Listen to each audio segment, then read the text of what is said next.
The first thing is the people. Obviously, this business is about the connections you make and the people you trust. And the most important people that I trust in this industry are at this company. The new beginning. Other companies are doing things the same way they've always done them. And so having a new opportunity to do things a different way is what really intrigued me. I'd say from a sales perspective, what I love most is that we have really the best of both worlds. So we're a big multi-billion-dollar international company with great financials, but on the other side, we also feel very much like the small little family-run company. I like the safety of First American, but they've got a human side to them, you know, a little softer, gentler approach, and I really appreciate that. They've really given me a great opportunity to go out and try and build something for them.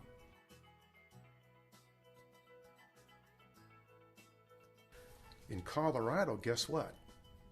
We're all local. There's 4 local underwriters, and together the other day we have almost 125 years of local underwriting experience in Colorado. And I tell that to people all the time, and that's really the big difference. We can make local decisions quickly to get that deal to the closing table. That's the big difference. We're a team, and we support each other and look out for each other, and it really promotes more business for us. First American is all about a work-life balance, and the leadership is incredible because they truly care about the customers or the associates that work here. This is our customer service department and the marketing support services that are just completely robust. Marketing is a challenge for a lot of real estate brokers. It's something they have to do, but it takes a lot of time. It can be expensive, and we have a fulfillment solution that is far and away better than anything else that our competitors have to offer. The leadership is very down to earth, and they move very quickly. So anytime I've needed something or had to support a customer or had to make a decision that maybe cost the company money or whatever, they're very quick to make a decision on that stuff. You're working with people who have been in this market, in the Colorado market, for 30 plus years. At one point, First American was underwriting almost 70% of all transactions in Colorado, and some of those very people were working on those files. I really believe our people are passionate about our company and do it better.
Are you concerned about protecting your family from the #1 health hazard inside your home? I'm Dawn with Ace Radon, and we are your radon concierge. Ace Radon is the most referred radon company in Colorado. We're proud to be on several referral lists, including Angie's List, Better Business Bureau, Team Dave Logan, Service Master, and many others. Ace Radon is able to do quality installations for competitive prices. We've been in business for 25 years and buy in quantity, so we use Schedule 40 PVC pipe and Radon Away fans that come with a 5-year manufacturer warranty. Hi, I'm Jeff Gord, the owner of Ace Radon. This is our 25th year of business, and I want you to know that job quality and customer service are our #1 priorities. If you're interested in getting started to protect your family, please go to our website and fill out a Get a Free Quote form, or call us today, and one of our knowledgeable professionals will be happy to answer your questions. And with Uverse, you can move your TV anywhere in the house. We're happy with Xfinity. Why would we move the TV? I don't know, but let me show you.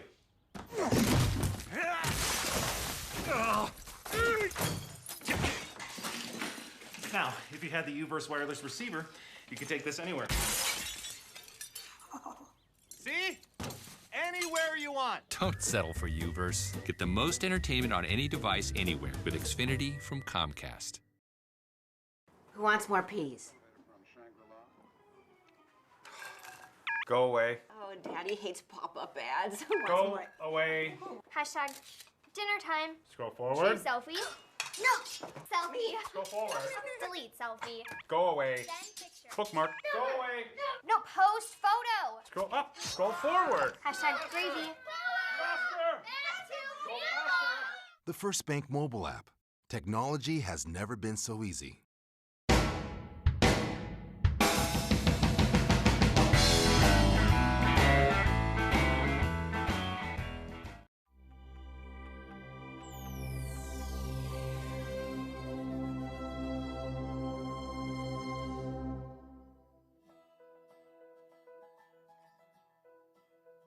The first thing is the people. Obviously, this business is about the connections you make and the people you trust.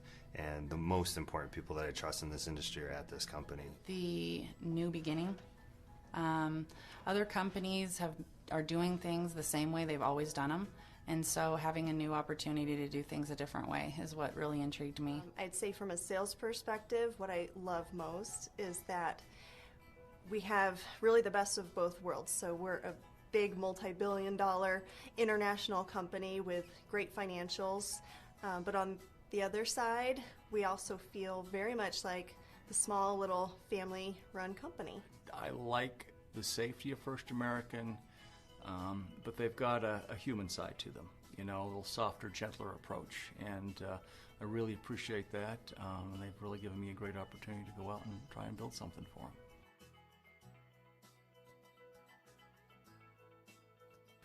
In Colorado, guess what? We're all local. There's 4 local underwriters, and together the other day we have almost 125 years of local underwriting experience in Colorado. And I tell that to people all the time, and that's really the big difference. We can make local decisions quickly to get that deal to the closing table. That's the big difference. We're a team, and we support each other and look out for each other, and it really promotes more business for us. First American is all about a work-life balance, and the leadership is incredible because they truly care about the customers or the associates that work here. This is our customer service department, and the marketing support services that are just completely robust. Marketing is a challenge for a lot of real estate brokers. It's something they have to do, but it takes a lot of time. It can be expensive, and we have a fulfillment solution that is far and away better than anything else that our competitors have to offer. The leadership is very down to earth, and they move very quickly. So anytime I've needed something or had to support a customer or had to make a decision that maybe cost the company money or whatever, they're very quick to make a decision on that stuff. You're working with people who have been in this market, in the Colorado market, for 30 plus years. At one point, First American was underwriting almost 70% of all transactions in Colorado, and some of those very people were working on those files. I really believe our people are passionate about our company and do it better.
Good morning, and thank you for joining us. Our program today, Radon and the Real Estate Professional, is being delivered on behalf of the Colorado Department of Health and Environment by Mr. Douglas Clatter of the Center for Environmental Research and Technology. For the last 25 years, Doug has been intimately involved with the development of radon measurement methods, and perhaps more importantly, in developing the means by which indoor radon can be cost-effectively reduced. Doug will speak a bit more to this important topic in just a few moments, and we looked forward to his presentation. But first, I wanted to pass along a very special thank you to Ace Radon for sponsoring today's event. Ace Radon is a proud supporter of our association, and we'd encourage you to pay them a visit at aceradon.com. Of course, we'd also like to thank First American Title for presenting our webcast program, which, as you know, is a part of our professional development initiative here at CAR. A representative from First American is with us today to tell us about some of the services they have to offer. Good morning. My name is Casey Thornton, Account Executive with First American Title. You may be wondering why I'm smiling so obnoxiously big. Well, it's because I work for First American Title. We were voted nationally in the top 20 happiest places to work, beating out even Mr. Walt Disney. We were also voted in the top 100 places to work in Colorado.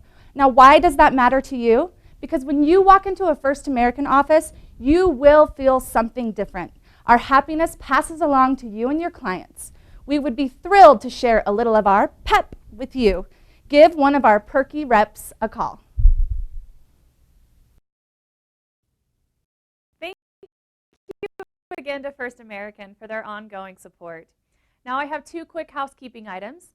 We've allocated an hour and a half for today's presentation with a 10-minute break scheduled at around 10 a.m. If you have any questions along the way, feel free to type those in according to the instructions there on your screen. What we do is collect those, review them during the break, and then we'll have Doug answer as many as he can when we return from the break.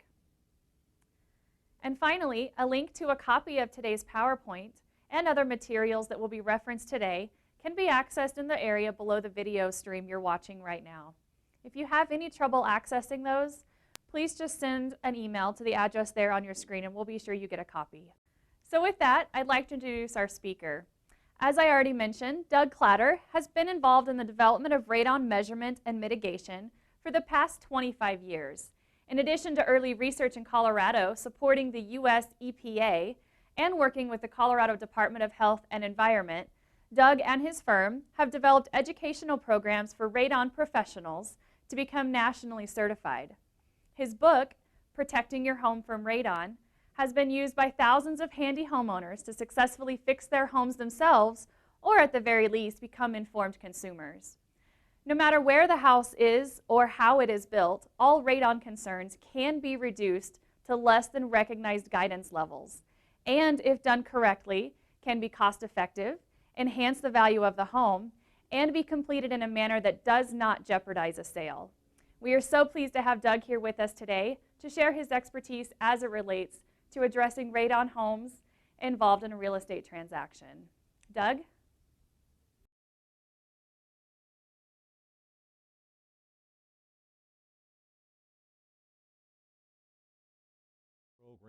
I think just demonstrates the interest of having good information out there to help the real estate professional that I have a lot of confidence and respect for. I mean, it's a tough job that you have.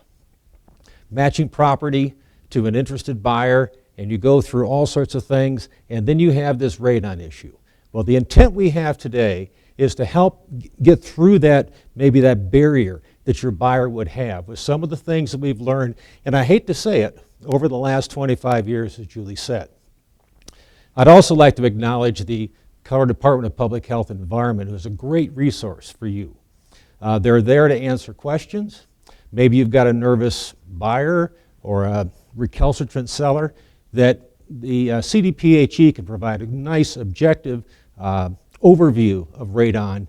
And with the bottom line, as Julie said, all homes can be fixed. So with that, I'm going to jump right in because I'm known for having a lot of content and we want to save time for all those questions. So, my first point is radon does not have to be a deal breaker. Radon is a clear and present risk here in Colorado, and we'll see in a lot of other states. So why is it an issue? Well, typically, people will hold a property to a higher standard when they're buying it, and that's why radon tests are often done. It's not only a concern just at real estate transfer, but all the times, but it's just that at that point in time, people scrutinize the property a little bit more. So why are home buyers concerned about radon? Well, certainly there's a health concern. We've heard about it. But there's also a concern of maybe having an obstacle for a future resale. So people want to make sure they have that problem taken care of before they purchase the home. Again, don't be reluctant or obstruct, I should say, maybe a test for fear that it can't be fixed. I know there's a lot of issues that sometimes people think it's not a fixable problem or it's a very expensive thing. And let me say right now, and you'll hear me say it a lot of times during the program, that radon is a fixable problem, provided that it's tested for, confirmed, that we have a concern, and that it can be fixed equally before or even after the sale. So that brings out your other skills, which is negotiating.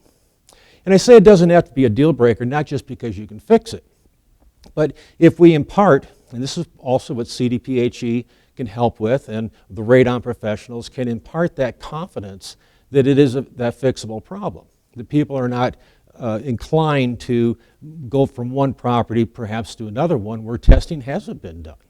So we get to approach it in a very positive and objective way, knowing that it's certainly one that we can detect and fix. And I'm going to arm you with a lot of information of what's involved at the time of testing and also what mitigation is.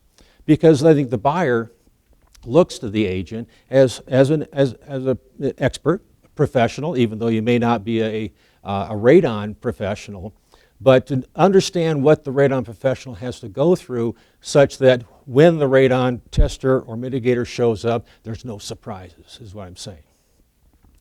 So a little bit of information. First of all, radon is not a concern because of any man-made kind of dumping or whatnot, although there are some situations where some elevated levels of uranium and radium were in fills in Mesa County on the western slope. But throughout the country, the vast majority of radon concerns are from natural sources. And underneath homes, and certainly here in Colorado, where we have a lot of decomposed granite, one finds elevated levels of uranium in that rock. And uranium is an unstable compound, and it breaks down to other elements on its way to a very stable configuration. As it's going through that decay series, it's turning into different elements.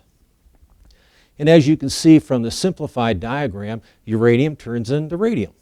And both uranium and radium are solids, they're chemically reactive, they stay bound up in the soil. And that's a good place for it to be. However, when radium breaks down to radon, which is a gas, and it's on the far right-hand side of the periodic table, which is chemically inert, that means it doesn't react with anything in the soil. So where we had an atom that used to be bound up in the soil is now free to leave the matrix of the rock, the decomposed granite or clays in some cases. And that radon as a gas is free to move out of the matrix into the air. In fact, the vast majority of radon does get into the outdoor air. There's some measurable amount of radon as you stand outdoors. We can't do anything about that. The concern is when the radon enters into the structure, and it can build up to concentrations that can present a potential health risk. So once again, it's a naturally occurring phenomena. It's not because of any dumping, it's not because of what the builder did in constructing that house that caused the problem. Although if we don't take measures during construction, we can have elevated levels. That's why a lot of builders are now incorporating techniques into their new homes. It's also inert. I said it's on the right-hand side of the periodic table. You cannot smell it, see it, or sense it in any way. So the only way you're going to know that you have an elevated level of radon is if it's tested by professionals or professional devices. And it's sort of like a bad movie. it enters from the soil beneath it. So it comes from the underlying soil. So why? Why does radon decide to go inside of a house and possibly mess up a real estate transaction? Well, the reason is because radon is literally drawn into the house, or I like to say, that house that you have on the market, that beautiful home, sucks. And I wouldn't necessarily use that terminology, but the reason we have vacuums inside of a home is that we have exhaust fans that take air out of bathrooms and kitchens and so forth. And those mechanical systems, as air is extracted, air has to be replaced into the home. And a lot of it comes through the shell, which is why we feel cold air coming around the doors on a wintry day. Well, that same vacuum is also being exerted on the foundation, which is in contact with the soil. So if there is radon, which is a gas, being created underneath the foundation, that vacuum will draw soil gases in, like air, moisture, and so forth, but it'll also draw in radon. Now, we also have what's referred to as a thermal stack effect. When it's warm inside and cold outside on a cold wintry day, that just like warm air rises up through a chimney, warm air rises up through a house, also creating a vacuum in the lower portion of the foundation. So wherever a home is in contact with the soil, or directly above the soil, like in the case of a crawl space, that those vacuums can draw radon in. In fact, if you look at the graph on the right, you can see where we are measuring the vacuum in the home. That yellow line, as it goes up, there's more vacuum. As it goes down, there's less vacuum. Maybe we've turned off a fan or turned on a fan. And we can see correspondingly how the radon will go up and down as a function of that same vacuum. Now that assumes that there's radon being created underneath the house. So no matter how much vacuum you have in a building, if there's no radon being created underneath that structure, you're not going to have radon drawn in. So in areas of higher radon potential, these slight vacuums can have a much more pronounced effect. It's like what you do. Location, location, location affects radon just so like it may affect property values as well. But also if you look at that graph, you can see how radon goes up and goes down, goes up and goes down. And keep that in mind as we talk about testing techniques, because if you were to test during one period, you may have more radon being drawn in than another period. One could give you a false high, another one could give you a false low, if you're attempting to use that value to indicate what the annual average, which is what all the health concerns are based upon, is annual averages. Of course, we don't want to wait a year to determine what a radon potential is in a home, so we do shorter term tests. But recognize the weather and conditions can actually affect whether you get a higher potential or lower potential indication of that home. Now I said that radon has to come in through the foundation. And it actually comes in very quickly. And another myth I want to get rid of, people think, well, new homes aren't going to have a problem. Well, if I were to helicopter a house in and set it down on radon-producing geologies, within a few hours, radon would be coming into that brand new home. It's equally elevated in new homes or old homes, leaky homes. And another myth I want to break is a lot of the publications you see out there always show homes with basements. And people get the feeling that, oh, I don't have a radon concern because I don't have a basement. Wrong. Some of the highest levels that we've dealt with, and problematic ones, have been slab-on-grade houses. So it makes no difference what the foundation is unless you're not contacting the soil. Probably the only type of house that we would not be concerned about radon would be a houseboat or a tree house. And that probably eliminates a lot of the properties that you have listed. So I would say all the homes in Colorado have that potential. And it's not just single-family residences. It's also apartment buildings, as we now see HUD addressing radon in multifamily structures. Schools, you may or may not be aware of this, but it's a requirement in the state of Colorado that all public schools measure for radon. They have done so. And offices, and more I'm seeing commercial buildings that are being tasked to test prior to either sale or refinancing. So it's any structure that is in contact with the soil. As far as health concerns, I'm not going to go into a lot of details as to why it's a health concern, because I'm not sure that's the issue here. If it's a health concern with the buyer, for the reasons we mentioned before, maybe resale value as well as health concern, kids in the basement, all sorts of things, they're basing that on information that has been pretty well vetted by, certainly initially by the EPA, but more recently by the Surgeon General, and on a larger basis, the World Health Organization, that radon is considered to be the #1 environmental health risk, which is not a good thing. But the good news is we know how to test it and fix it. In fact, a lot of the technology that's utilized worldwide was developed right here in this state. So I suppose that's one thing to be proud of, but also to be able to rely on, that we have those techniques available. So let's get a little closer to home. From surveys that have been done, radon is certainly a clear and present risk in Colorado. Essentially, half of the Colorado homes are at or above the EPA action level. And I haven't said it, but you all know it. It's 4 picocuries per liter, which is a strange term, but it measures the amount of activity, or radiation, if you will, per liter of air that would be in the breathing space. Roughly half of the homes are above that action level.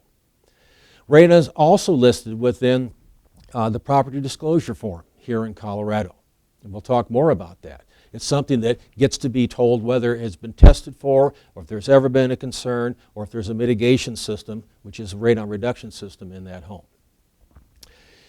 Again, as I said before, all homes can be fixed equally before or after the sale. There's a lot of strategies for how this can be done.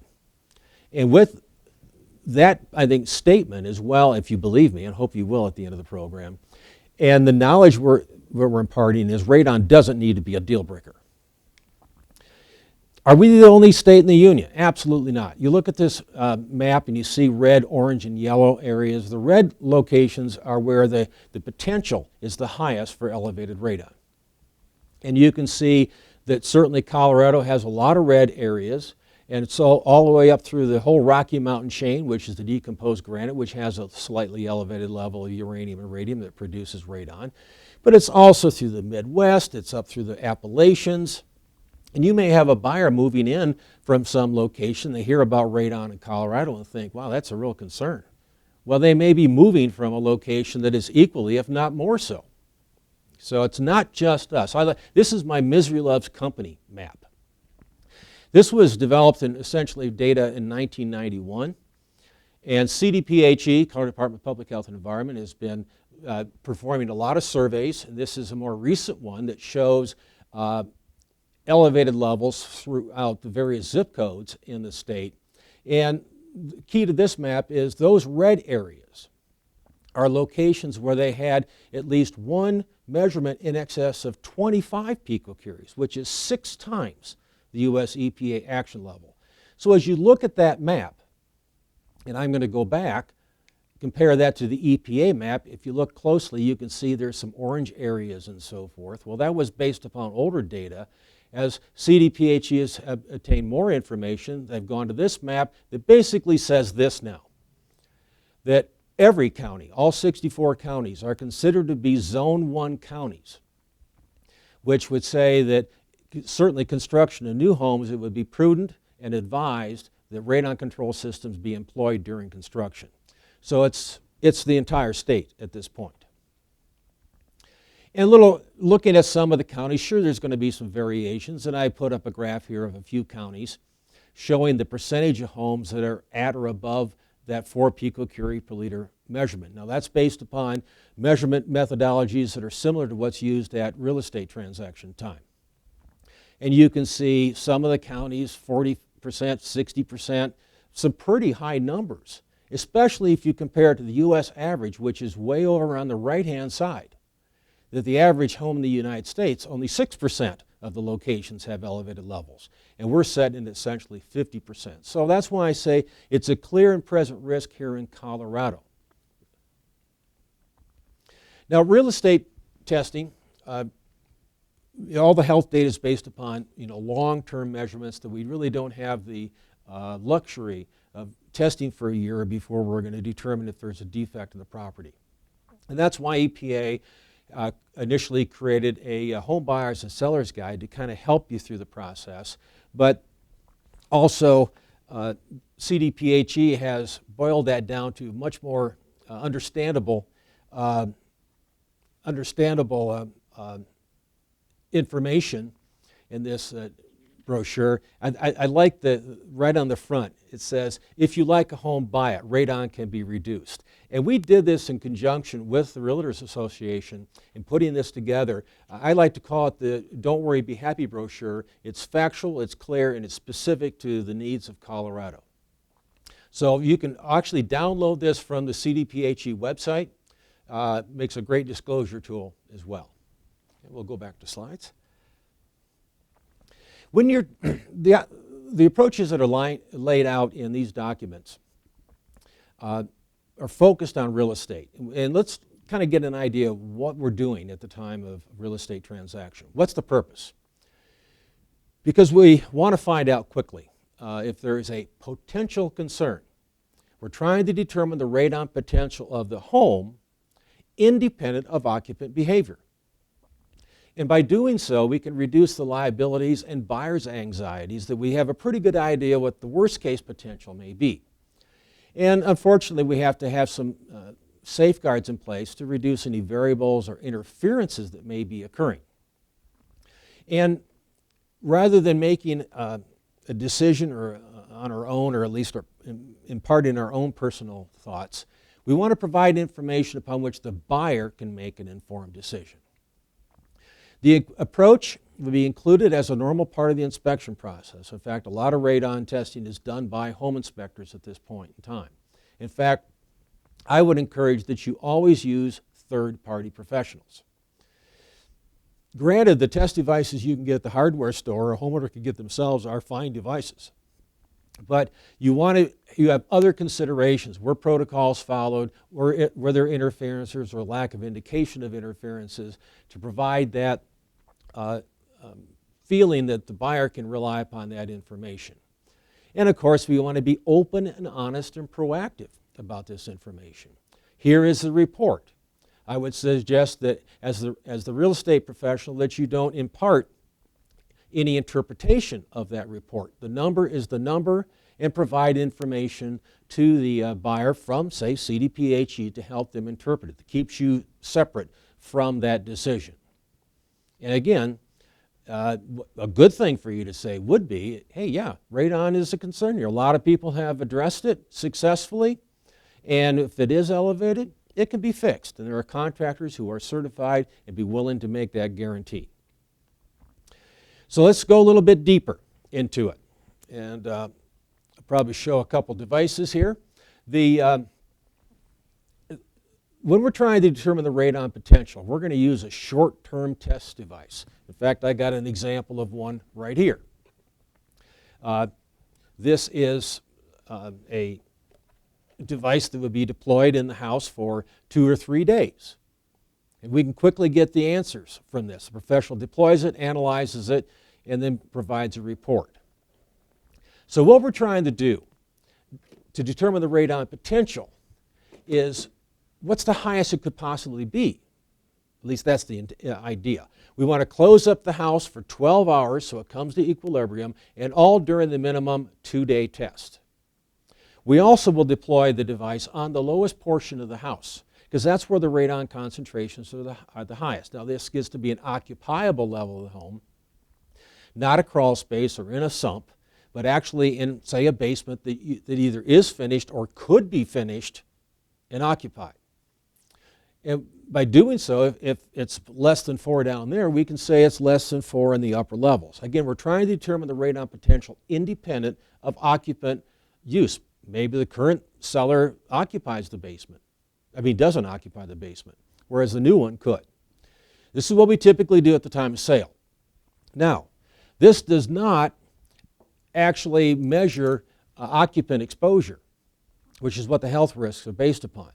If we wanted to do that, because we don't always live with the doors and windows closed in the house during testing, we would want to test over a longer period of time. In that case, we would use a long-term test device, as I'm showing here, or could show here, that would typically be in the house for 91 days to a year.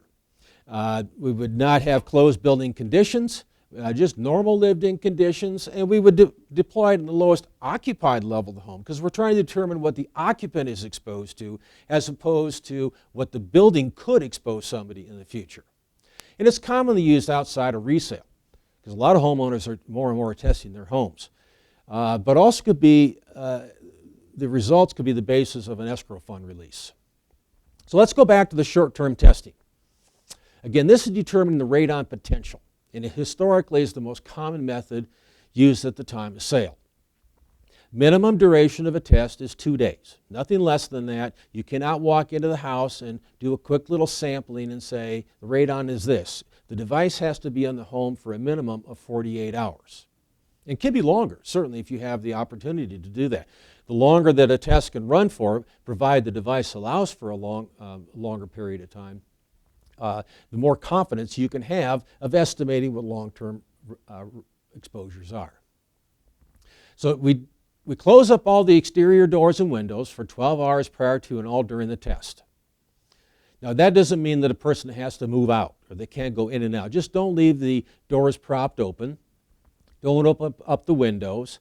And by the way, if a seller is tempted to do that, radon professionals have means by which they can determine that. That's another reason to hire a radon professional at the time of sale. Anything that exchanges a lot of air from inside to the outside of the house should be turned off. A good example of that would be a swamp cooler. Go ahead and shut that off, which does make it a little tough to test in the summertime. We acknowledge that, but that's the conditions. Or if you can't test, then consider using a long-term test. So the radon distribution, because radon comes from underneath the soil, enters the lower level, and then moves up through the building. We typically see the highest concentration in the lowest portion of the house, which contacts the soil. It's not because radon's heavier than air that falls to the basement. It's where it's comes in. And as air moves up through the house, the concentrations on each level up are lower typically, maybe half, depending upon the air circulation in the building. But we typically see the highest concentration, the lowest level of the house. And if we test there, which is where your tester will place the device, and it's less than 4 picocuries per liter, we can say with reasonable confidence that it's also going to be less than 4 on the upper level. So that's why the tester goes down there. Okay? Not that they're trying to mess up the sale, but that's what the protocols say for determining the radon potential of the structure, independent of occupant use or where they spend time. So the test purpose kind of depends upon, or the location depends upon the purpose. If it's a real estate transaction, lowest lived in or lowest suitable for occupancy. If you're testing your own home, and we do encourage you to do that, or outside of the real estate transaction, then test in the lowest lived-in level of the home. And if you don't go down in the basement, you wouldn't necessarily test there if you're testing for your own health exposure. But recognize that in the future, when you go to sell the house, someone is going to come in and test that lower level. So you're probably advised to test the lowest portion of the house suitable for occupancy regardless. Once you determine that level, we only need to test one room in that level. And we want to select a frequently occupied room, like a bedroom or perhaps a living room.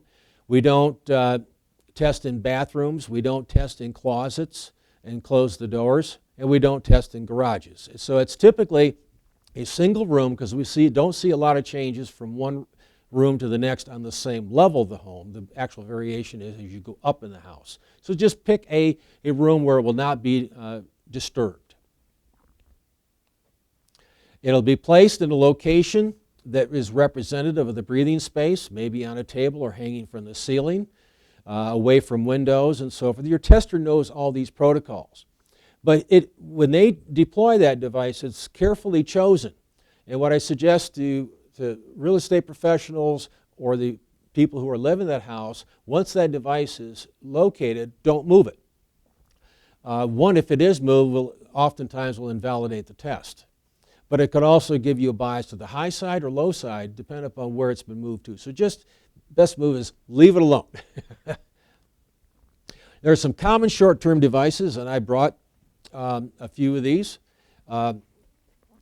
Here's my first example. It's a very common charcoal device, and you see there's several different configurations, but here's one that's often used by state programs, and there's charcoal inside. The radon will enter into this thing, and these will give you one measurement, just the average of the radon.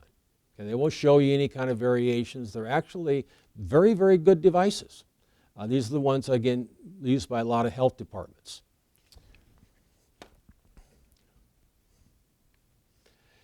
Oftentimes you'll see two devices. In fact, the illustration you're looking at here shows two charcoal canisters that also have carbon, like the one I just showed you. They'll be deployed 4 inches apart, and will make the recommendation whether to mitigate or not mitigate the home based upon the average of those two devices. Now, why do we use two?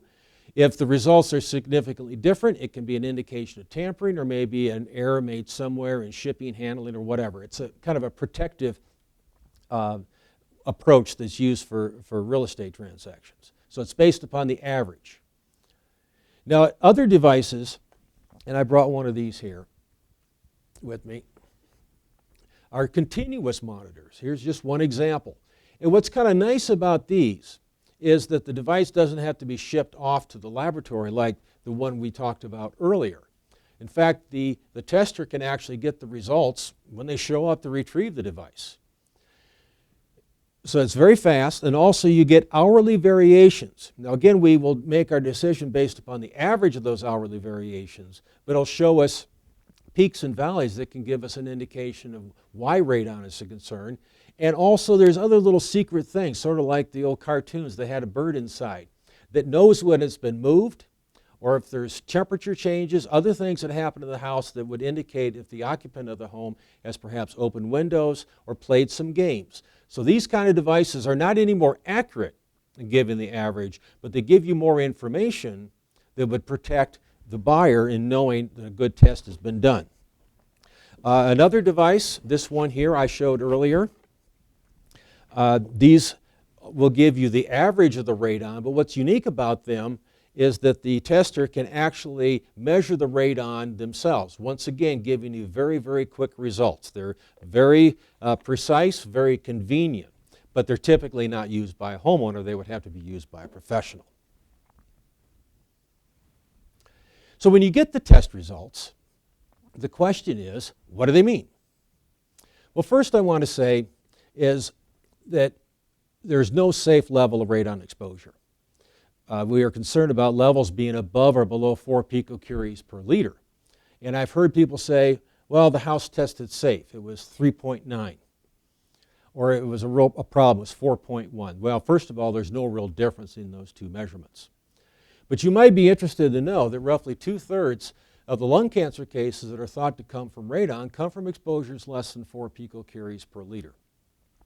So having a radon level in the home of less than 4 does not mean that there is no radon concern. In fact, the 4 picocuries per liter is really more of an economic number that was developed from answering the question, what could we routinely get homes down to without, economically, reasonably economical. And that was actually derived from a lot of work that took place in the Western Slope where they had contaminated uranium mill tailings. So it was an economic number. In fact, at 4 picocuries per liter in a lifetime risk represents essentially 1 out of 10 people over that lifetime would thought to have radon-induced lung cancer. So we want to get levels down. In fact, more and more people are wanting to get to below 2, which is closer to the World Health Organization recommendations.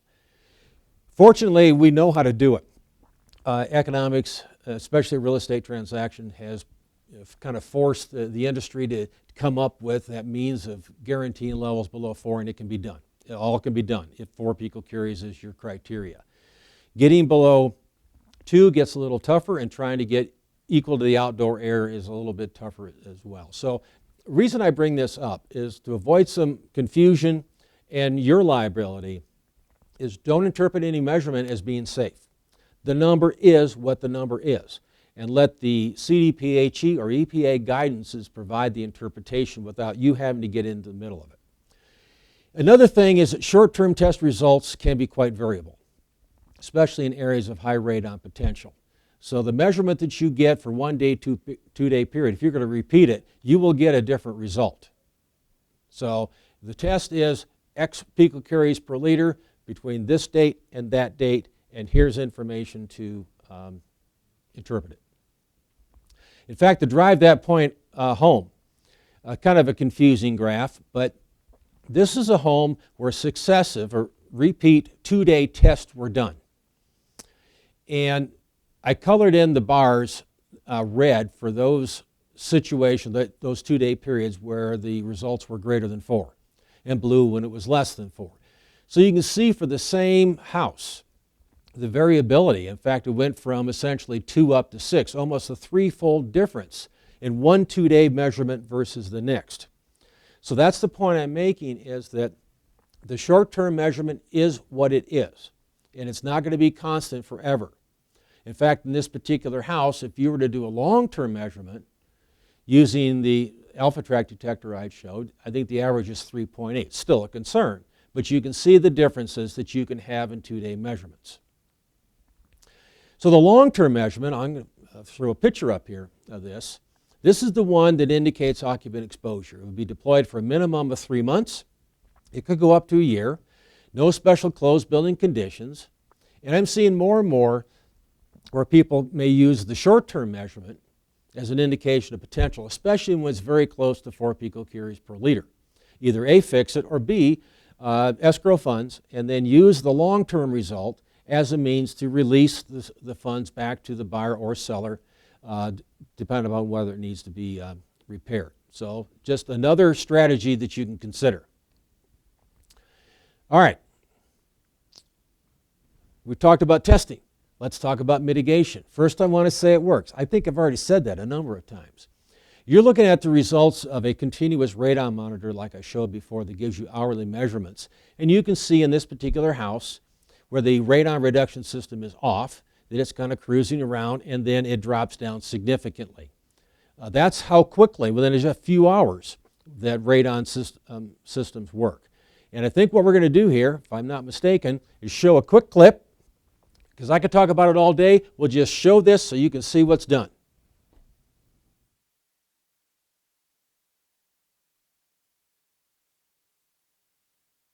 The exposed earth of a crawl space provides a major entry point for radon and other soil gases into a home and is an area that should be treated in any radon control project. This is typically done by using a technique referred to as submembrane depressurization, where a durable polyethylene sheet is laid on the soil and sealed to foundation walls, columns, and its seams. Radon is then collected from beneath the plastic sheet with the use of a radon fan and exhausted to a proper location above the eave of the home. Before initiating this work, one should inspect the crawl space for hazards such as friable asbestos, spiders, snakes, and potential hantavirus concerns. If these are encountered, special precautions are warranted, and in many cases a professional should be used to implement the repairs. If there are stored materials, excess debris, or sharp objects that may damage the plastic sheeting, these should be removed first. Next, a length or loop of perforated pipe should be laid on the earth with the T-fitting connected to it and positioned in a location appropriate for your planned vent system routing. Cut the polyethylene sheet in a convenient location outdoors to the rough dimensions of the crawl space with additional material to allow for overlapping seams and adhering the plastic at least 12 inches up onto the walls. It is also a good idea to lay carpet scraps on the soil in areas of potential traffic to protect the poly when accessing appliances such as water heaters. Spread a section of plastic out on the crawl space floor beginning with the walls. Apply a thick and continuous bead of polyurethane caulk approximately 8 to 10 inches up on the wall. Press the plastic into the caulk line, which will form an edge seal. Cut your plastic sheeting or use scraps of plastic to seal the barrier to pads and support posts. If there are appliances such as furnaces in the crawl space, you can seal the plastic to the pad beneath it, or if there is no pad, you can temporarily suspend the appliance with metal strapping, remove the blocks, slide the poly beneath the appliance, and then replace the support blocks. Be sure to also seal around pipes that come up from the soil, such as water or sewer lines, being sure to allow for access to any cleanouts. After all penetration seals are made, overlap seams and seal them by applying a continuous bead of caulk and overlapping the seam edges.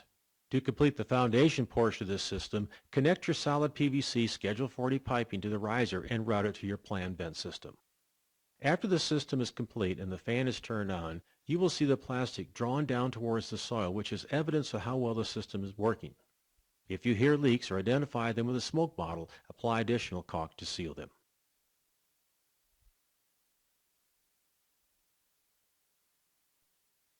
Water drainage systems, especially if they are connected to a sump inside the home, can provide an easy pathway for radon to enter the home. However, if you put a sealed lid on the sump and connect your radon venting system to it, you can very effectively reduce radon in your home. Connecting a radon system to a sump is very easy. There are several commercially available lids that will bolt and seal to the floor, and they also have penetrations for the plumbing from your sump pump as well as for the radon vent pipe. You could also make your own sump lid out of clear plastic such as Lexan, so you can easily look into the sump. If you make your own, you will need to acquire rubber grommets to seal around the pipe penetrations.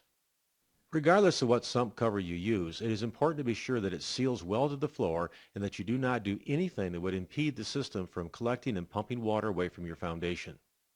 After your sump cover is in place, you can easily connect your radon vent pipe to it and route it to your planned fan location. If you do not have an interior sump, but rather have an exterior drain located along the footing of your foundation, you can also connect a radon system to it. To connect to an exterior drain, you will have to dig down to the drain, which will typically be near the footing, which will be below frost line. If this is more than 3 feet, you should shore up the hole to prevent it from collapsing in on you. Remove any decorative material or rocks so you can replace it after you are done. It is highly recommended to hand dig down to the drain, carefully avoiding sprinkler and other utility lines. Once you get near the drain, which is located at or below the footing, you will encounter a geotech cloth. Carefully cut and fold this back so it can be replaced later. Once the drain is exposed, connect your 4-inch Schedule 40 PVC or ABS radon vent pipe to the drain. Then lay the geotech cloth back over your connection. Replace the excavated dirt, compacting it as you go, at least once every 6 inches. If your perimeter drain is designed to drain water away from your home by gravity to a spot on a hillside, you will need to locate the ends of these pipes, and there may be 2 of them. Once located, install a check valve on the end that will allow water to drain away but not suck air from the outside. After you have put check valves on the soakaways and installed the vent riser to your drain, you can connect your radon fan to it. Do not bury the fan, but rather have it located a couple of feet above grade level. Radon and other soil gases can also be removed from beneath the slab foundation when a vacuum is applied to a suction pit created beneath the slab. This technique is known as sub-slab depressurization. The suction pit is typically installed at a location on the slab that is near an outside wall to take advantage of soil settling that typically occurs near footings. It is also a location that typically does not interfere with interior space. In fact, a location in the center of the slab is often the least effective location. For most homes, only one suction point is necessary. However, in some homes where there are obstructions to lateral subslab airflow, like intermediate footings for load-bearing walls, or when home additions are separated by foundations, it may be necessary to have more than one suction point, which will be located on opposite sides of the obstruction, all of which can typically be connected to the same radon fan. Multiple suction points may also be needed if there are more than one slab level. Again, if routing allows, these can be tied together and connected to a single fan. The creation of the suction pit is very straightforward, with the floor-to-pipe connection often being accomplished with a 6x4-inch PVC reducing bushing that fits into a 6-inch slab hole and reduces down to 4-inch to accommodate the vent system. To install the fitting, draw an outline on the floor at a point to avoid contacting a spread footing under the slab. Drill the slab along the outline using a hammer drill. A core rig can also be used if you are comfortable with this type of machinery. After your holes are drilled, chisel out the plug and clean up the edges so your reducing bushing will fit into the hole. It is very important that you dig out a pit beneath your hole, removing at least 10 gallons of soil. Also, the tighter the soil is, the more dirt you should dig out. Install the bushing by applying caulk to it and twist it into the hole. Apply additional caulk between the edge of the fitting and the floor to assure a good seal. After the suction point is complete, simply glue your vent riser to it and route it to your fan. The radon vent system is common to all active soil depressurization approaches and consists of a specially designed fan that runs continuously. When it is connected to the subgrade via a simple system of PVC or ABS pipe, radon-laden soil gas will be drawn from the soil and exhausted to a safe location above the home. The system can either be routed through the interior of the home or up alongside of the home, provided the discharge is above the eave of the house and well away from building openings such that the discharge gases will not re-enter the structure. There should be positive drainage back to the subgrate so condensed moisture does not accumulate and disable the system. The fan and any portions of the discharge piping should not be routed through conditioned space of the home or under occupied space. Consequently, fans can be located in the attic, garage, or outdoors. They should not be located inside the home, in a crawl space, or in garages with living spaces above them. The fan should be connected to the radon vent pipe with flexible connectors both above and below the fan. It is also very important that the fan be installed vertically to prevent accumulation of water in the housing. As far as the piping, it can be either Schedule 40 PVC or ABS plastic. Sheet metal or flex duct should not be used. All fittings should be primed and glued and the pipe well supported. For aesthetic purposes, commercial-grade downspout can also be used for portions of the system that are outdoors, but do not use downspout indoors. Regardless of the type of piping used, the discharge should be routed up to a point above the eave and at least 10 feet away from any building opening that is less than 2 feet below the discharge. It is also recommended that a screen with openings no smaller than a ½ inch be used to prevent birds and squirrels from entering down the discharge. Also, if you decide to route the pipe up through the interior of the home, you will need to flash around the pipe to avoid roof leakage. Also, if you run the pipe through a firewall or fire ceiling, it is important that a fire collar be placed around the pipe to maintain the fire rating of the wall. Although you will test your home to verify the success of your system, you should also install a performance indicator that can tell you in the future if the system should fail. This could be a simple manometer that measures maintained vacuum in the system, or if you use a low-voltage fan system, it will be a meter that easily indicates if the system should fail, which is very rare. As a finishing touch, you should also label the system at all points it can be seen. This helps future owners of your home understand they have a valuable system operating in their home. Active soil depressurization systems operate by creating a vacuum under the foundation. However, they can also pull air from inside the house via leaks in the foundation, such as slab joints and plumbing penetrations. Whenever practical, one should seal these openings with polyurethane caulk to make the system work better and to reduce the loss of conditioned interior air. To seal a slab's wall joint, vacuum up loose debris and apply a thick bead of caulk.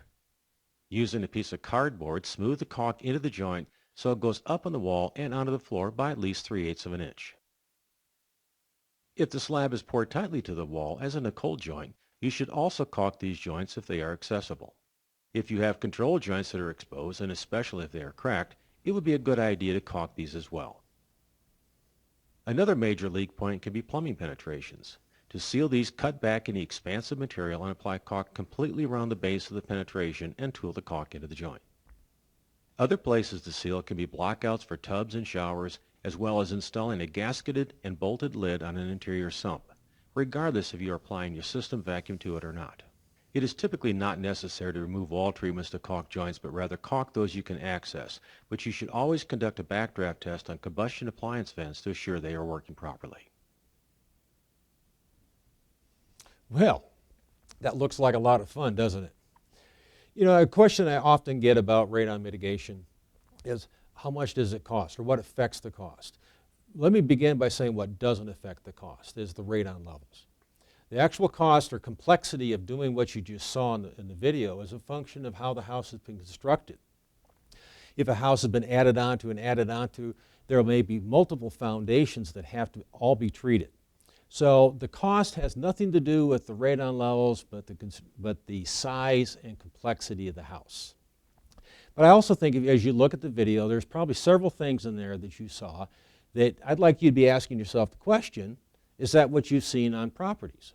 Are these systems being installed correctly? Because one thing in the state of Colorado, you do not need to be a certified contractor. It's not a legal requirement. But a lot of folks have gone to the bother of learning how to do it correctly and staying current with continuing education, just like your profession does. So we would suggest that you use them to get into that really fun technique that you just saw. Actually, as far as the approaches that are described here, another document that is great for disclosure is the EPA's Consumer's Guide. So you're not an expert on mitigation. Showing that videotape, that was not my intent. but this document can also be downloaded from the web. And let me just also roll to this question. Is getting below 4 picocuries the only consideration? Are we just trying to remove the contingency? What does it look like? Here are some pictures. Unfortunately, were taken in Colorado. You see a radon fan that's outside. The discharge is low right below the window. So we test the house with all the doors and windows closed and say, my, what a wonderful job we did. We move into the house, open the windows, and we are bringing radon into the house. And because we can't see it or smell it, we may actually have a higher concern than what was actually there that led to the mitigation. Discharges get to be high, not a dryer vent at grade level or a little hiding it behind the bush. It gets to be above the eave. And even if you elevate it, please keep it away from windows. Here's a bathroom window in the picture on the left. Here's one, does not go up to the eave. And the one on the right, you see the discharge coming down, actually blowing into an entryway. There was a nice pocket of radon into the entry of that house. Get it above the eave. As you look at the close-up on the right, the air that's coming out of this vent pipe, and they used oversized downspout, is moist because it's also drawing moisture out of the air. And it'll freeze. You'll get icicles, but also if it's contacting wood members or the soffit, as you see right here, it will rot out over a period of time. All these systems got it below 4 picocuries per liter, but what effect does it have on the house? Fans are to be outside of the home, either outdoors or in a garage, such that there's a leakage on the fan or the discharge side of the piping where it's under positive pressure. You're not going to put more radon into the home. So not inside the property. And again, we want to use good piping materials because there's a lot of moisture, water that's handled by these pipes, roughly half a gallon a day I've measured here in Colorado, so it gets to be PVC. Schedule 40 PVC, not dryer duct or even sheet metal because water will leak out, and you can see in the picture on the right where that flex duct that's depicted on the left leaked water and took out the ceiling. You see some pretty unique systems out there. I'm not picking on Boulder or Denver. That just happens to be where I took the picture, where, hey, well, let's not take it up to the roof. Let's just lay it on the side of the building and run it out towards the daffodils. Or some unique, rather interesting piping work that was done. Also, electrical. How are these things being wired? Are permits being pulled, or are they using the low voltage systems? Again, these are normal kind of considerations when repair work is being done. These systems should have disconnects for future service work.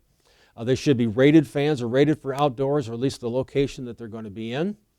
And you can tap into existing circuit, but that most jurisdictions require this to be done through a permit process, licensed electrician, and even an inspection. And labeling. What is this pipe? You see on the right we've got a label that certainly was outdoors and it was printed off a laser printer. Didn't last very long. Or maybe it's some writing on a pipe, as you see here on the left. If both columns are at 0, call this number, which no longer is working. But we are looking at these systems now as durable, permanent fixtures in the building. They have to continue to operate. So labeling and indication in a manner that transcends the current owner of the property is what's needed. Let me just show I show bad pictures, so I ought to show some good pictures. Here you can see a system that's mounted on the outside of the house, two-story house over a walkout basement. You can see that the corner facing you in the picture that downspout, oversized commercial grade downspout, by the way, goes all the way up and above that eave like it's supposed to. Here's another one. Again, it's outside. These systems can be routed through the interior of the building. It costs a little bit more, but you wouldn't see it if you came up. In fact, in the 80s and early 90s, that's how we did all the systems, were interior. Here's another one on the outside. Now they put it on the back side of the house, so it's not as noticeable when you drive up to the property. And that's an interesting thing to think about. Here's two houses in pretty much the same footprint in the same subdivision. And the one on the left, you can see the radon system was put in the front of the home. And the one on the right, it was at the back of the house. And I think the difference in price was maybe, I don't know, $50 to $100 is what I'm told. I'm not a radon contractor. But just the difference in the aesthetics. is something to consider. They both get it down below 4 picocuries per liter. So as you think about fixing a home, think about, pick your system. Maybe it's your house. Here's a system that's outside. That's great. It's above the eave, but doesn't necessarily look that pretty. This one, we know that's not very good. It's going to come in through that window. And the one on the right, they went to additional work to enclose the fan. You can actually paint that. It looks like maybe a gas meter cover, like something that belongs on the house. Or how about this one? You can't see it. It's actually routed through the interior of the building. So the pipe is going through the roof on the back side of the ridge. In fact, that was done during the construction of the home, where it's a lot easier to hide things. So as you think about new homes, something that I would suggest everybody consider, especially as more and more builders are offering this. It's not a requirement throughout Colorado, although there's a lot of jurisdictions that have adopted the requirement for installing radon control systems during construction, but it's not universal throughout the state. So what you see here is a cutaway where gravel was put underneath the concrete slab, or maybe a perforated pipe to make it easy to collect the soil gas, pipe routed up through the interior of the building, and pipe going through the roof. And for the most part, just passive ventilation. There's no fan on this system, as we saw in the video. But overall, it has a tendency to reduce radon levels by about 50%. Okay? And that may be sufficient. But you should test it after you move into the house, and if it's insufficient, there's been allowances made to put a fan up in the attic, that you can see now in the illustration, that would pull that radon down to well below 2 picocuries per liter. That's new construction. Passive system first, test the home after occupation, put in a fan if necessary. Although a lot of builders are going right straight to the fan, because we found we can do lower wattage fans, lower power consumption, most assuredly drop levels below 2 picocuries per liter. Quick note about multifamily. Condos and apartment structures are equally like to have radon concerns. Recognize it's variable from unit to unit. And also HUD is now requiring radon testing for multifamily, which is 5 units or greater in Zone 1 areas, which, as we saw before, is essentially all the state of Colorado. Okay? And I'm going to drive this point of high variability out there in case you are working with a condo complex or whatnot, that if one condo owner has tested their home, that doesn't mean you can assume that all the units in that area are also, say, less than 4 if that was a result of the first one. The diagram is showing the blue ones, blue units which are elevated. You can see the high variability even with the same structure or certainly within the same development. So quickly on finding certified measurement mitigation professionals, the Colorado Department of Public Health and Environment maintains a listing of those people, and there is the URL for that. We'll show it here later on in the program. That's where I would suggest you go to find those radon professionals. Disclose it. We mentioned that we have to disclose if radon has been detected or if a mitigation has been system has been installed. And think about the strategies. Knowing you can equally do it before or after the sale, maybe consider long-term testing and an escrow, having the buyer mitigate the property, and maybe you can also look at a base cost that the seller would pay for, and any additional cost to make it look a little better could be borne by the buyer. So people are actually concerned about health, welfare, resale value. A lot of relocation companies require radon test. But as far as your consideration, let it be part of the normal inspection. Recognize all homes can be fixed. Maybe consider an escrow based upon long-term tests, but more than anything, disclose the radon measurements that have been done on that property. And have it done correctly, because it's hard to, once you get a bad radon test, to get it out of the consideration. Suggest the buyer be specific when contingencies are written. What's an acceptable reading? Will long-term results satisfy the client? Is mitigation acceptable? And who's going to pay for it? Is there a way to split cost on aesthetics versus removal of the contingencies? Avoid statements like the house test is safe, or I'm not aware of a radon problem in this area, or there's a really bad one. Radon is not as bad as some people think. That implies an expert opinion on your part, and introduces certain concerns of negligent misrepresentation. Let the CDPHE documents talk for you. Let the radon professional provide the results. So hopefully I've hit the high points. We'll have some question and answer after the break. But again, radon doesn't have to be a deal breaker. With knowledge, honesty, disclosure, and the use of professionals who know how to assess and fix the problem. Thank you. We're now going to take a 10-minute break. The purpose for doing that is to give you one last opportunity to send us any questions you may have. Doug will answer as many of those questions as he can when we return. We'll see you in about 10 minutes. Are you concerned about protecting your family from the #1 health hazard inside your home? I'm Dawn with Ace Radon, and we are your radon concierge. Ace Radon is the most referred radon company in Colorado. We're proud to be on several referral lists, including Angie's List, Better Business Bureau, Team Dave Logan, Service Master, and many others. Ace Radon is able to do quality installations for competitive prices. We've been in business for 25 years and buy in quantity, so we use Schedule 40 PVC pipe and Radon Away fans that come with a 5-year manufacturer warranty. Hi, I'm Jeff Gord, the owner of Ace Radon. This is our 25th year of business, and I want you to know that job quality and customer service are our #1 priorities. If you're interested in getting started to protect your family, please go to our website and fill out a Get a Free Quote form, or call us today, and one of our knowledgeable professionals will be happy to answer your questions.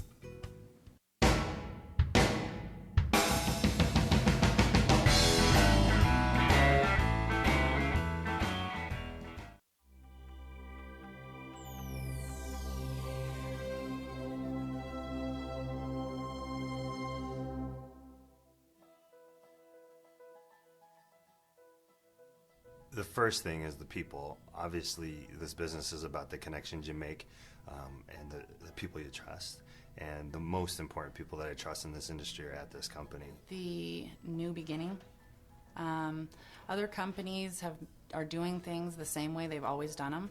And so having a new opportunity to do things a different way is what really intrigued me. I'd say from a sales perspective, what I love most is that we have really the best of both worlds. So we're a big multi-billion-dollar international company with great financials, but on the other side, we also feel very much like the small little family-run company. I like the safety of First American, but they've got a human side to them, you know, a little softer, gentler approach, and I really appreciate that, and they've really given me a great opportunity to go out and try and build something for them.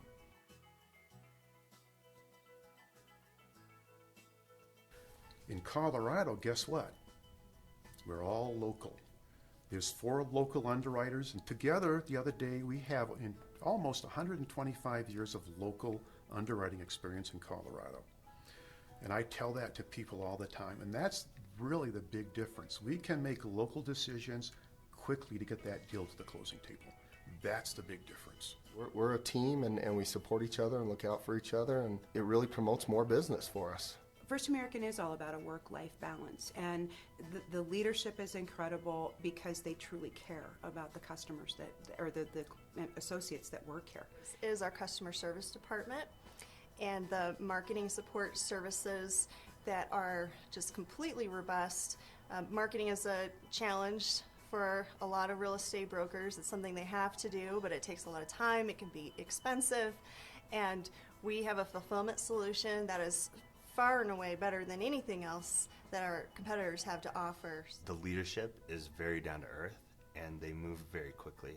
So anytime I've needed something or had to support a customer or had to make a decision that maybe cost the company money or whatever, they're very quick to make a decision on that stuff. You're working with people who have been in this market, in the Colorado market, for 30 plus years. At one point, First American was underwriting almost 70% of all transactions in Colorado, and some of those very people were working on those files. I really believe our people are passionate about our company and do it better.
And with Uverse, you can move your TV anywhere in the house. We're happy with Xfinity.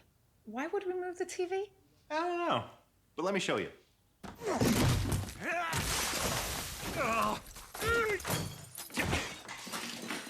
Now, if you had the Uverse wireless receiver, you could take this anywhere.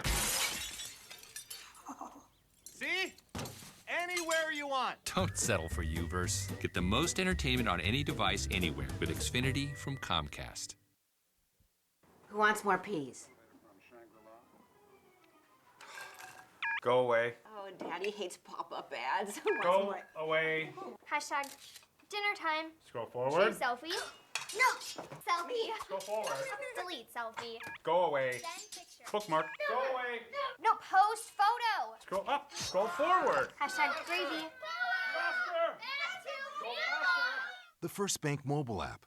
Technology has never been so easy.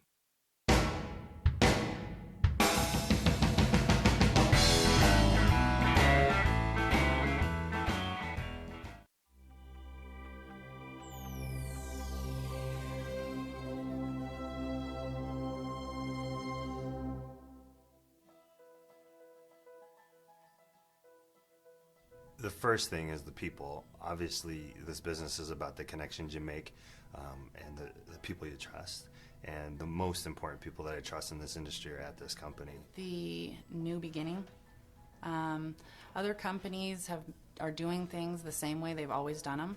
And so having a new opportunity to do things a different way is what really intrigued me. I'd say from a sales perspective, what I love most is that we have really the best of both worlds. So we're a big multi-billion-dollar international company with great financials, but on the other side, we also feel very much like the small little family-run company. I like the safety of First American, but they've got a human side to them, you know, a little softer, gentler approach, and I really appreciate that, and they've really given me a great opportunity to go out and try and build something for them.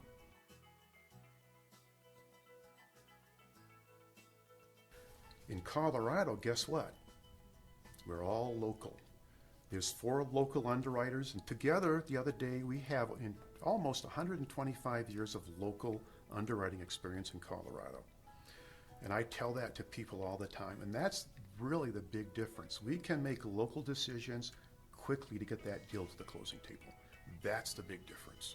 We're a team, and we support each other and look out for each other, and it really promotes more business for us. First American is all about a work-life balance, and the leadership is incredible because they truly care about the customers or the associates that work here. This is our customer service department, and the marketing support services that are just completely robust. Marketing is a challenge for a lot of real estate brokers. It's something they have to do, but it takes a lot of time. It can be expensive, and we have a fulfillment solution that is far and away better than anything else that our competitors have to offer. The leadership is very down to earth, and they move very quickly. So anytime I've needed something or had to support a customer or had to make a decision that maybe cost the company money or whatever, they're very quick to make a decision on that stuff. You're working with people who have been in this market, in the Colorado market, for 30 plus years. At one point, First American was underwriting almost 70% of all transactions in Colorado, and some of those very people were working on those files. I really believe our people are passionate about our company and do it better.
All right.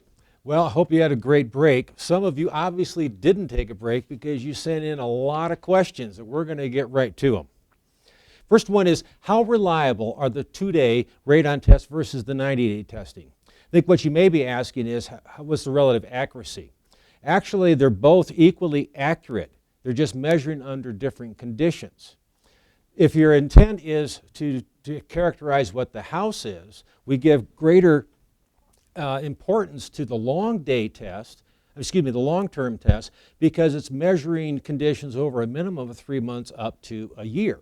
So because you're getting more data, we put more prevalence on this. Whereas the short-term test, we're only measuring during the 2-day period. They're both equally accurate in measuring the radon during the periods that they were deployed for. So they're comparable, you're just getting a different characterization of the house. Next one, this is common. There's been 2 tests that have been done on a home. The one test was done by a radon professional, came back with an average of 7 picocuries per liter, which was greater than 4. So another test was performed, and results were 3.8. Remember that graph I showed you that there is variation from one 2-day period to the next? When you have 2 tests, assuming that they were both done properly, they're both valid tests, the protocols would say average the 2 results, the 7 and the 3.8, which I'm sorry to say, the average would still be greater than 4. We don't keep testing until we get a result that we like. If successive tests, and there could be 3 of them or 4 of them if you did that, if they're valid in a proper location and in the same location for each test, we would average them together. So assuming that, again, the initial test which showed the 7 was properly done, and you can verify that with maybe the safeguards that the tester used, it's a valid test. Average it with the second one if it was also same location, not tested upstairs, but the same location in the house. Average them. The next 2 questions are kind of the same thing. There doesn't seem to be any consistency to the level that's determined to be hazardous. Other countries have different guidance levels, some of them higher. And one that's actually referenced here is 20 for Canada. Well, I hate to say this, but Canada's action level is no longer 20 picocuries per liter. It was for a number of years. Roughly 3, maybe 4 years ago, looking at the health data that Health Canada saw, as well as data that was pulled together by World Health Organization, Canada has reduced their guidance to what's their units of measure are becquerels per cubic meter. They've dropped it to 200 becquerels per cubic meter, which is essentially 5.4. If you look around the other countries in the world, you will see a consistent, essentially 200 becquerels per cubic meter, which again relates to roughly 5.4. It's just that they use different units of measurement. We like to round up to a number. Essentially 5.4 and the US EPA's 4 picocuries are essentially the same guidance.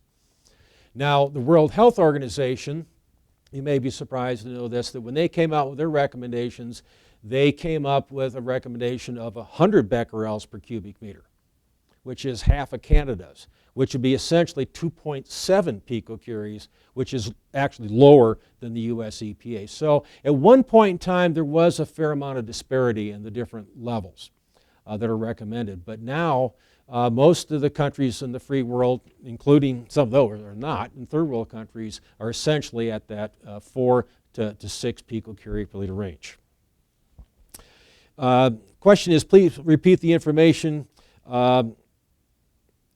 as far as whole house mitigation where radon enters the house through the well water. I didn't talk about that, but there are some situations where radon can actually enter the house through its water supply. If you're sitting with your own individual well, where the house comes directly into the house without benefit of being stored in a tank or a cistern or in a reservoir like we have certainly in the metropolitan areas, that radon will dissolve in the water in the bottom of the well, and it'll come into the house, and when it comes out in the shower or maybe washing machine, the radon will come out of solution, adding an additional amount of radon into the air. It's not a problem drinking the water because we don't drink that much volume of water a day, but it increases the load or exposure on the lungs in addition to that which comes from the soil.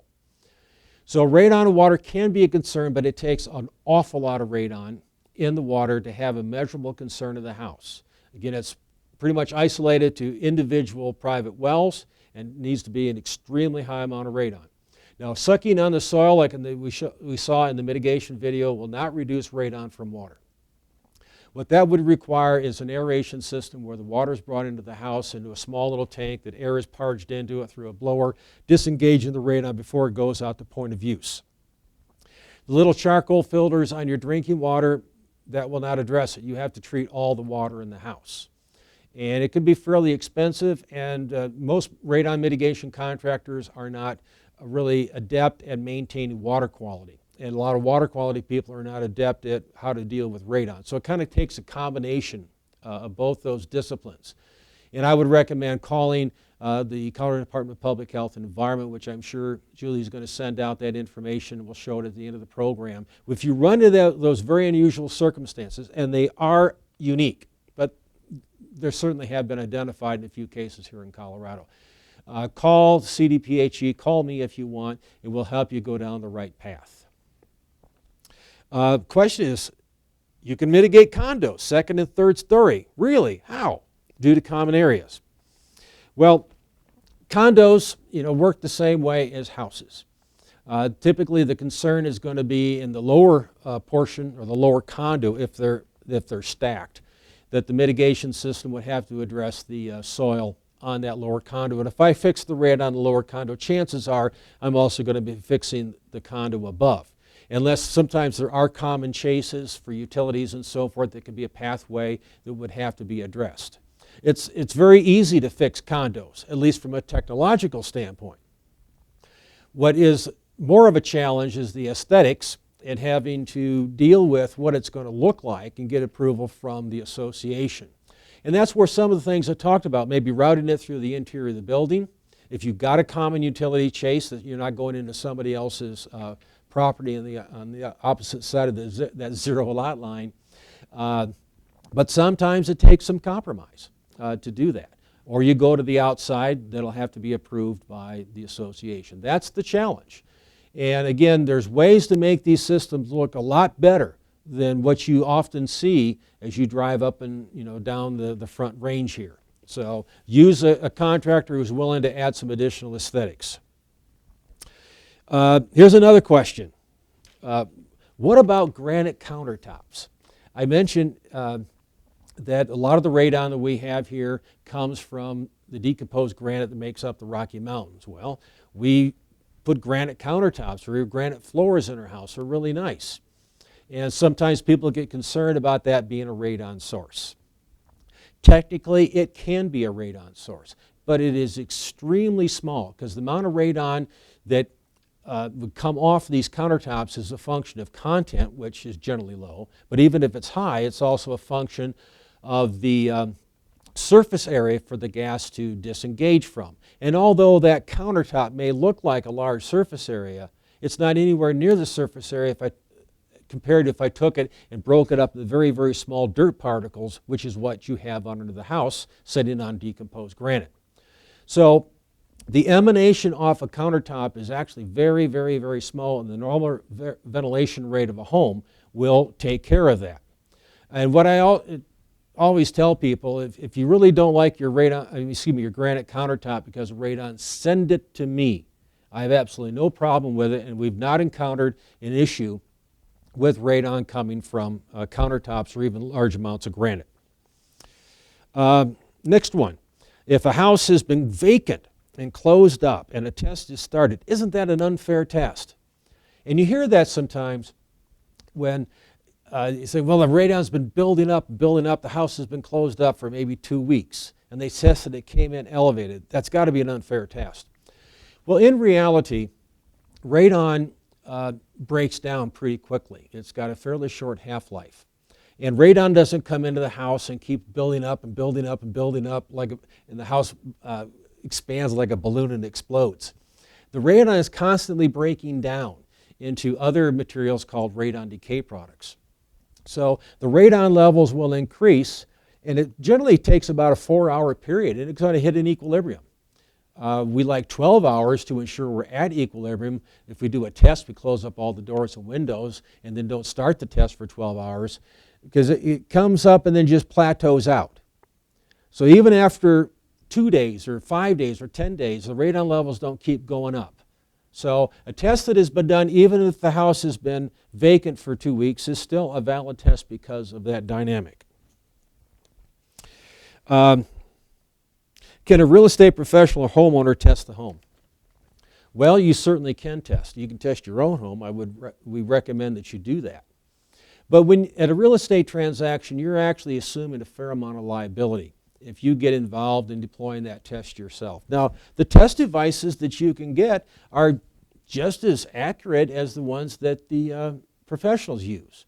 But what the professional does is decrease the liability, or at least increase the confidence that the conditions have been maintained in the house.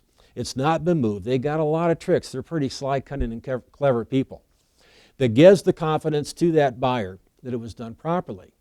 Secondly, if you remember the graph that I showed you where short-term measurements in the same house can vary, if you have been involved in testing the house, and maybe it came in at 3.8 and nothing's done, and I've certainly seen where the house maybe is tested 2 or 3 years later and they get an elevated level because that's just the variability. If you had been involved in that initial test, you are incurring some liability that you guys worked really hard for your money. You don't need to be standing in the middle, or at least have the crosshairs on you in that one. What about schools and commercial buildings? I think we mentioned that more and more that is happening. It is a requirement in the state of Colorado that schools do test. That's been going on for quite some while. Even beyond that, a lot of school systems not only have tested, they've actually fixed it. And some of the school systems in Colorado have actually received some national awards on the proactive aspect. So that's something to be proud of, I think. Can't we just open windows periodically? Well, I think, go back to the explanation I gave you a few minutes ago, radon levels build up pretty quickly. So just periodically opening and closing the windows may reduce the radon for that moment or in that particular room, but it comes back very quickly. And quite frankly, during the wintertime, are you really going to be doing that? Is it unfair to test in a basement, especially when it's unfinished and people seldom go down there? Again, testing at the time of sale, what we're trying to do is identify what the potential is of the home, independent of the current occupant. Maybe the current occupant doesn't go downstairs. Well, the next one could. And I don't know if this has been your experience, but a lot of times buyers have all sorts of ideas what they're going to do to the new house. And if it's an unfinished basement, they're probably planning to finish it, whether they do or do not. And so that's why we test those potential areas. So if it's a location that you could get a permit to finish it off, then that's where it's going to be tested. Now, we don't go crazy and say what's the potential by testing in the crawl space or in a sump or a wine cellar or earthen floor area. It has to be a location that's reasonable to be occupied. So that's why we do it. I know some of the sellers say, I never go down there. It's kind of a terrible basement. But the future homeowners could relegate their 3-year-olds down there, and that's why we test it.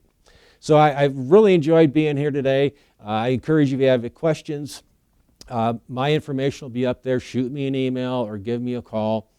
And I want to thank the Colorado Association of Realtors a lot for having me here and actually being able to share this information. So at that, I will turn it over to Julie. Thank you so much, Doug. We appreciate you taking the time to share this valuable information with us today. Thanks again to Ace Radon and First American Title for their support of today's program. And of course, we want to thank you all for joining us today. Coming up on September 24th, a representative from Veterans United Home Loans will be here with a wealth of information on how to best serve our military veterans and their families in the purchase of a home. Be sure to register for this event by going to coloradorealtors.com. That's it from here. Take care and enjoy the rest of your day.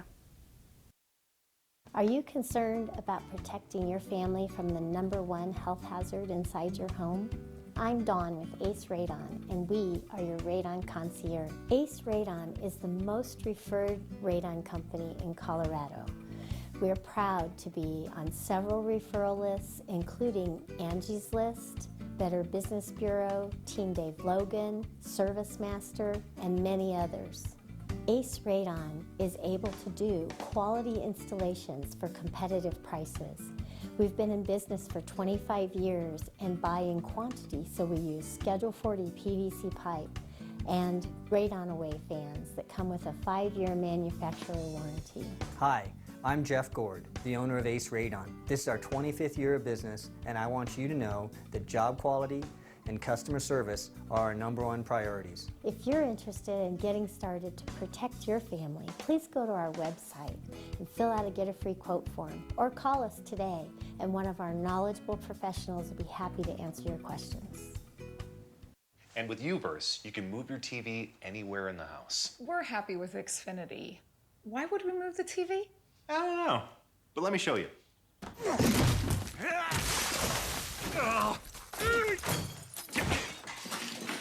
Now, if you had the Uverse wireless receiver, you could take this anywhere. See? Anywhere you want. Don't settle for Uverse. Get the most entertainment on any device anywhere with Xfinity from Comcast. Who wants more peas? Go away. Oh, Daddy hates pop-up ads. Who wants Go more? away. Hashtag dinner time. Scroll forward. Choose selfie. No! Selfie. Go forward. Delete selfie. Go away. Send picture. Bookmark. Go away. No, post photo. Scroll up. Scroll forward. Hashtag gravy. The First Bank mobile app. Technology has never been so easy.